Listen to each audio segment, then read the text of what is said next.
Hi, it's me again with Corel Draw Tips and Tricks. Somebody sent me these two graphics and they want to do this to a font. It's almost impossible in a way. Arial Black, if you look, these aren't even the same, 18, 13, 25.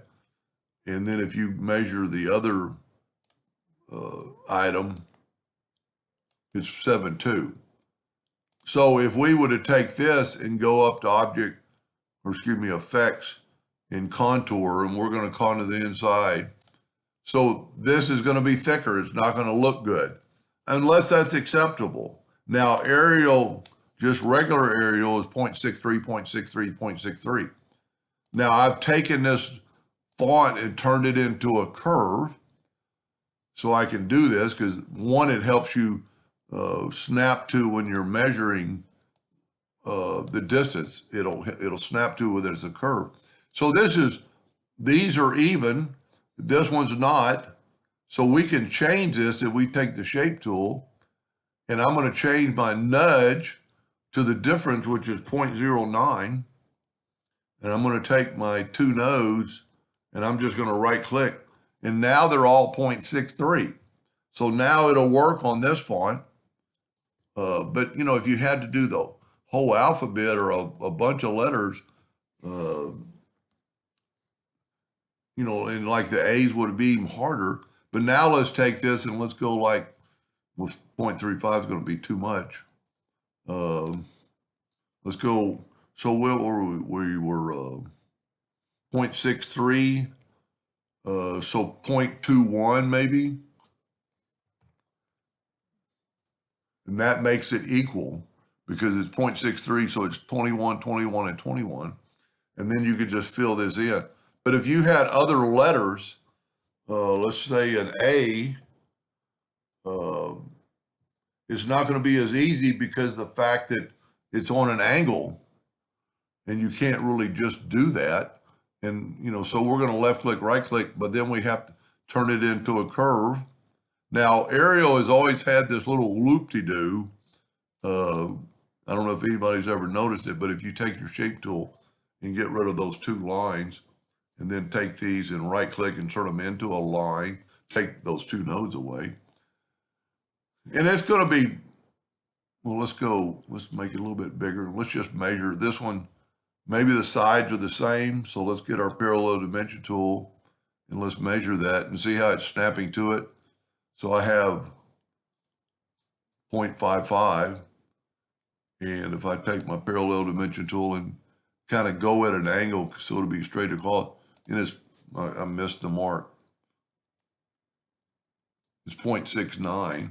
So this is going to be a little thinner.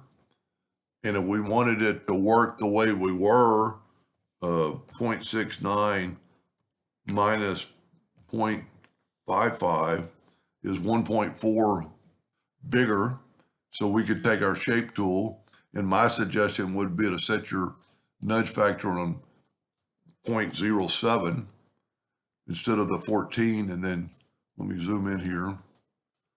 And I just don't think this is going to help too many people. And move that up and move that down, and see now we have that. I don't even remember what the other measurement was, but it's closer maybe. And then we could take that, I might even be too big, and then do that and see that it doesn't even work in a way. Now that's still pretty cool, but it's not perfect. So my suggestion is just find a font that is like this. Now, you could quite possibly do the outside contour on letters. Let's just do a couple. ABC. Let's go left click. I don't have them selected. Left click, right click, and let's go to object and convert them to a curve. And then let's go to effects and hit contour, and we're going to contour to the outside this time. That's probably too much. Well, you know what? That might work. And then take the original again and go up to object and break the contour apart.